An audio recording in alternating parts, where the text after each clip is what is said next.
happen. I wonder what your favourite meal has ever been that you have enjoyed, and who you were with when you were eating that meal. Maybe you can think of, maybe it was a really good Sunday roast. Yeah? Is anyone dreaming of a Sunday roast right now? You're thinking, don't speak for long, Jill. Tables are brilliant, aren't they, for building connection between people. You're able to sit down at a table, have a meal, sit round a table, have a nice coffee, have a cake. I bought a cake at Budgeon's on the way here. Tables are brilliant. They're a place where we can mean that we belong to each other. It's like family. They're a space where we can value each other. And sometimes we might have our friends with us or our family with us. And there's a few people sat at the table. Tables are brilliant. But tables can also be a place of exclusion, can't they? They can also be a place of exclusion if, I don't know if any of you have ever watched a whole load of people go for a meal and go, what about me? It can be painful when you're left behind. It can be really painful when you're left behind. When I was 11, my parents split up. And I remember we were part of the parish church where I grew up in Hampshire. And I remember when my mum got divorced, and we had a kind of interim vicar at the time. And I will never forget the words that he spoke to my mum, which were this, because she was divorced. Your type isn't welcome here. Your type. Table, chairs, people being welcome, and some people not. The table is a symbol of so much, which I think gets us to Acts chapter 10 really well. Because on the surface, this is an account about food and a table, but actually it is so much more. The context is of a society that was divided in so many different ways, down lines of gender and ethnicity and religion. Does that sound familiar to anyone? And religion can create the most incredible walls and barriers that can keep people away from God. Your type aren't welcome here. And Peter, in this story that we've just read, the tradition and religion that he was growing up in taught him that there were people who were in and others who were out. There were clean and unclean. And the job of the followers of God was to ensure that they remained pure. Their job was to make sure that there was no contamination. And all of that was reinforced through all the rules and all the regulations. And that was about spaces and places and homes. It was about pots and pans. So if you were in a kitchen, if you were cooking, and a Gentile touched the pot that you were using, that was deemed unclean. The division was so extreme. Some people were in and some people were out. Some people were clean and some people were unclean. And it was about food and it was about tables. Purity, cleanliness, dirtiness, contamination, whether someone was acceptable or unacceptable. No outsiders were allowed to sit at the table and enjoy the food that you were eating. And the rules of the religion were used to justify it all. It's really binary. Some are in and some are out. And it's so small because it reduces everything down. Now, last year I had my boiler checked in my flat. And I was in the lounge. It's a very small flat. It probably cost as much as your houses because it's in London. A very small flat. And suddenly, the man who was checking my boiler, which is in the bathroom, weirdly, let out a massive shriek, like of being electrocuted. I was like, what do I do? He had electrocuted himself. There was something that was wrong with the wiring that his previous colleague had clearly not done right. But it was like this massive jolt, and he was absolutely shook. I went in there, are you okay? And he was like, yeah, I think so. This story of what happens to Peter is like the gas boiler man. This is like the biggest jolt he could ever have got. This is like an electric current going through him in such a way that completely disrupts everything that he has ever known. Let's go to Cornelius. He's Roman, and he's one of the outsiders. He is, not only is he the outsider, he is the oppressor. He's unclean. He ate all the wrong things. He wasn't on the inside. Yes, he was God-fearing, and yes, he was a good man, but still, he didn't make the grade. And in what unfolds in this story is the outsider showing the insider what God looks like. What unfolds in this story is the outsider showing the insider what God looks like. Because the rules kept things small. And the outsider comes along and shows that God is bigger. So Peter has this weird, he must have been seriously hungry because he's like hallucinating on stuff. Peter has this vision. Get up and eat. Get up and eat. Get up, eat. And Peter's like, no way. I'm really good at my rules. No way. 3 times he says, no way. And then Cornelius' men arrive. The outsiders arrive. Peter is horrified at what he is being asked to do by God. It is against everything that he has ever known or understood. It's contrary to all the teaching he's been brought up in. What about those things we were taught? And what about those verses that we learn? And what about this stuff? Peter is fearful and reluctant. And I've realized that that's what happens to me when I experience disruption. When I don't know and when we don't know or understand what it is that we are being asked to move into. Because we have become so rooted in what we have always known.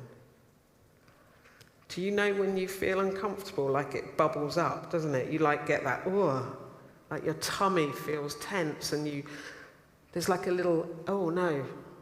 There's a reaction that bubbles up inside of us. And our reaction to the new, no way. No way. Because this is what I've always known. This amount. And you're inviting me into this? There's a thing that Jesus used to do when he was teaching. It's called Stringing Pearls. I'm sure some of you know about this. If you think the Sermon on the Mount, you know, where Jesus has said, "You have heard it said, but I say to you." Do you remember those teachings that Jesus gave about, you have heard it said, an eye for an eye, but I say to you. And it was a method of rabbinic teaching where the teacher would take something that was so well known, where the people were so, you have heard it said. Yeah, no, I have heard it said, and I absolutely agree. And then Jesus would go, "But I say to you." Love your enemies. Can you see? Here's the small. And Jesus says, but there's more. There's more. And that is what is happening to Peter. Here's what he's always known. You have heard it said, this stuff, you've been brought up in this stuff, this is everything you've ever believed. You did all that you had meant to do. This is what everyone in your tradition says. And he has this vision, and it's like, but I'm saying to you, there's more. There's more. Any people who are into maps? I don't know why I'm asking that in Tonbridge. You know, I just feel like it's a good question. Thank you. There's one person. Medieval maps. Someone said to me that on medieval maps, if you look at a medieval map, the way that things are portrayed on a map are really interesting. There are, like, where the land is that's familiar, you would see turrets and towers and roads. I think there's a slide of it, actually, and all the rest of it. And then in the bit that was unknown, they would draw pictures of monsters. So the thing they didn't know, they'd never been to, they would portray as scary. There's monsters there. And they used to write words, "Here there be dragons." Here there be dragons. Peter, no way. There's dragons there. But disruption is fundamental to our growth because it invites us towards greater understanding, more, realizing that there's more to us. But the fear that we can feel when we experience disruption can often cause us to retreat, to reinforce the old, no way, no way. And we strengthen the barricades and we declare no way. And in this story, we hear God say, don't declare anything unclean that I have made clean. And then an outsider knocks on your door.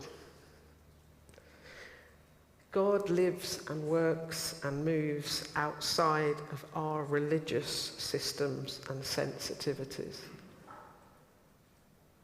Like Glastonbury. Richard Rohr has said this: religion is one of the safest places we can hide from God. Interesting, huh?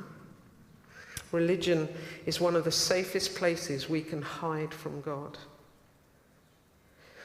How many of us have an addiction? I can't believe it. You don't need to put your hands up.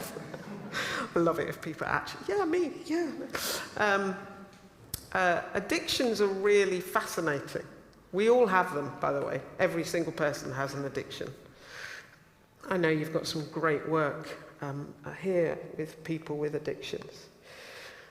Some addictions are very public, aren't they? We know about them, drugs and alcohol and things like that.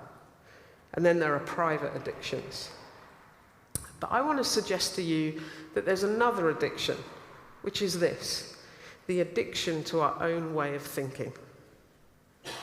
The addiction to our own way of thinking and believing, and it is habitual. We can be addicted, I can be addicted to believing that I am right and everyone else is wrong. A bit like Peter. No way. Some of you will know this. I'm sure there's like a brain scientist here in the room. Anyone? Great, I can make this bit up. So in our brains, neurons, and between neurons, we have neural pathways and repeated actions that form between when we keep doing things. You know, like if you go to work every day and you drive to work and it's Saturday morning and your partner or your wife, husband has said to you, it's time, could you go to the supermarket? But you end up at the office because that's what you always do when you get in the car and drive. It's because in your brain there's this habit. But we also have habits in our believing and our thinking as well. Those habits can form over time, and in particular phases of our lives, those things become even more entrenched. And the only way those things can be changed is when we allow the disruption to hit them, when the gas man is fixing the boiler and it runs an electric current through his body and he's like, whoa, this is broken. Something needs to be done here. I was really interested in this whole thing around addiction, so I went to an AA meeting. I am not addicted to alcohol, okay? It feels like I probably am now I've said that to you, but... it's really fascinating. If you've never been, I would it's often better than church, is what, no offence.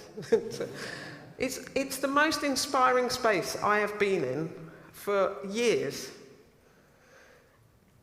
But I was stood outside that AA meeting, and there's all these people going into this church in South London. It was an open meeting, so I checked that it was okay for me to be there.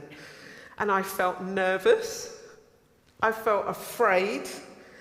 And I was really worried that someone might recognise me. Like, what's she doing here? When I entered into that space, what did I discover? Life. Joy.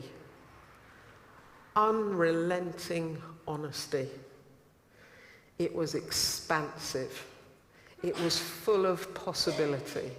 So much hope. What does addiction do?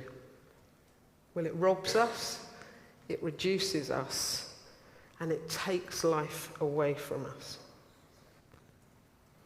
In the AA, the first step that any addict is asked to go on, invited to take part in, is this: we are powerless over alcohol, and that our lives have become unmanageable. I think kind of Peter was stuck there. No way. Do it my way. My way's the best way. And then an outsider knocks on your door and throws you into utter turmoil. Any of you seen The Greatest Showman? Shall we sing? Shall we? Who likes that one, Never Enough? You know, that's just beautiful, isn't it? But that's addiction, isn't it? It's never enough. Insatiable. I spoke to one gentleman sat next to me, a lovely old guy, was about 80. I asked him how many times he went to the meeting in a week, and he said, every day. The person on my left said that she went 3 or 4 times a day. It's never enough. And he said to me, this guy, he said, I died. I had to. But now I am here. I died. I had to. But now I am here. And I think Peter had to die to self. He had to die to the no way reaction of him being in charge. Disruption and realization are partners, and they are the beginning of entering into the new and the bigger life. which is what makes you realise that actually there should be more at our table. There should be more at our table, and they won't look like us. And they won't sound like us. And they won't be like us. But that's what that vision was that Peter had. That's the invitation to a much bigger table. In the formation of amethysts, there's this incredible thing that happens. So amethysts are found in rock that's called, lava rock that's cooled. And there are cavities within the rock. And gases and water get trapped in there. And there are crystals that form. But if iron or manganese gets in, then that's when you get this beautiful, beautiful purple stone. If you didn't let the outsider in, it would never happen. It is the uninvited and the unwelcome at the table that make the thing beautiful. Peter began with no way, and God said, don't you call anything unclean that I have made clean. To begin to see with new eyes, we must observe and usually be humiliated by the habitual way we encounter each and every moment. You have heard it said, but I say to you.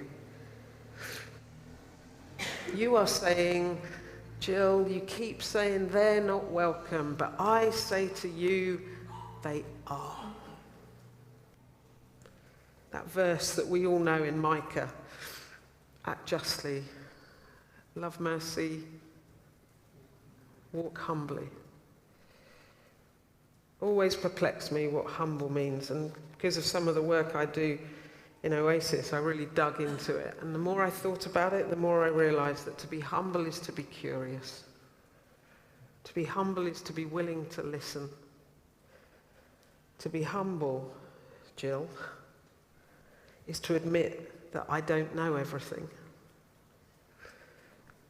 And it's to admit that there probably is more than I'm seeing right now. It's about expansion and knowing that there's more than the small that I have grown up in. Why? Because God is already where we aren't.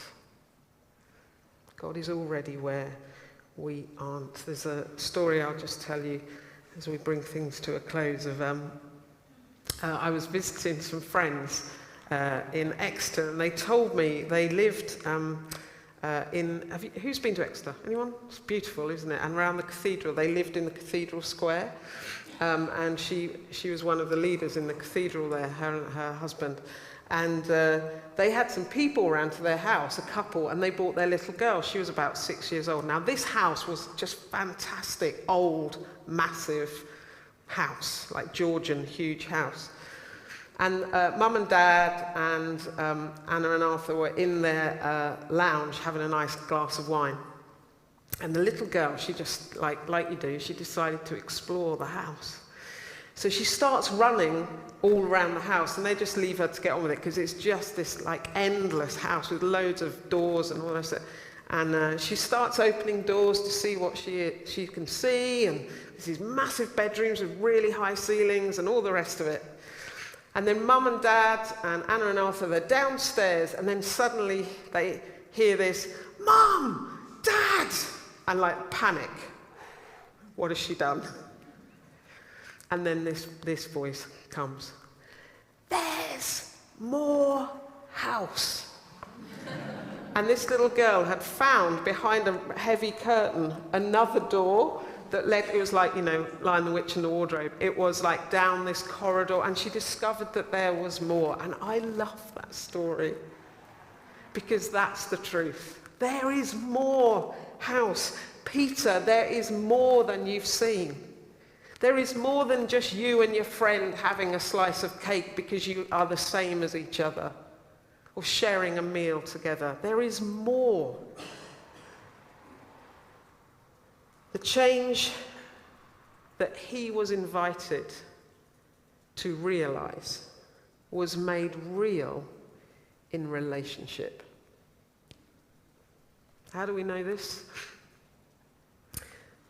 Because the minute he'd worked it out with God, there was a knock on the door. There was a knock on the door, and it was the outsider. There was a knock on the door, and it was the outsider. And what does he do? It says, then Peter invited the men into the house to be his guest. And in the Message, the translation is to feel at home. Who's at your door? Who is it that we have been saying, no way? Maybe there's someone in our family or our friendships, or a bigger question that you have.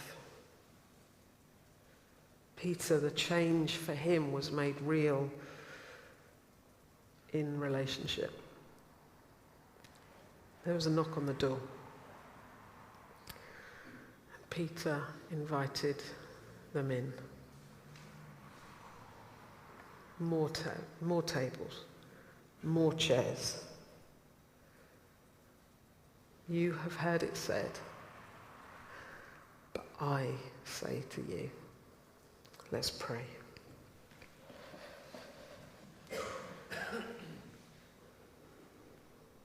God, thank you that you are beyond our borders. You're beyond our traditions, our systems, and you are far beyond our sensitivities.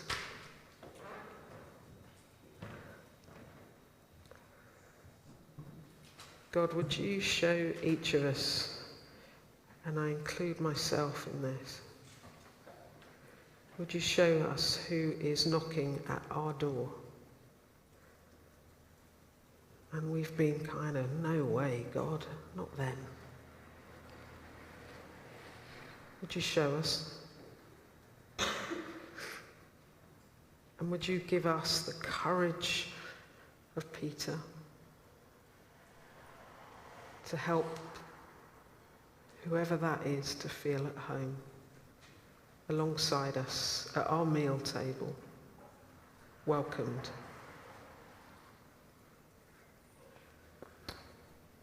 God, thank you that you welcomed us.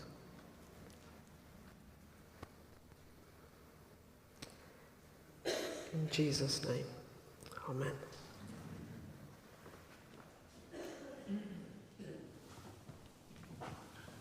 Let's stand together.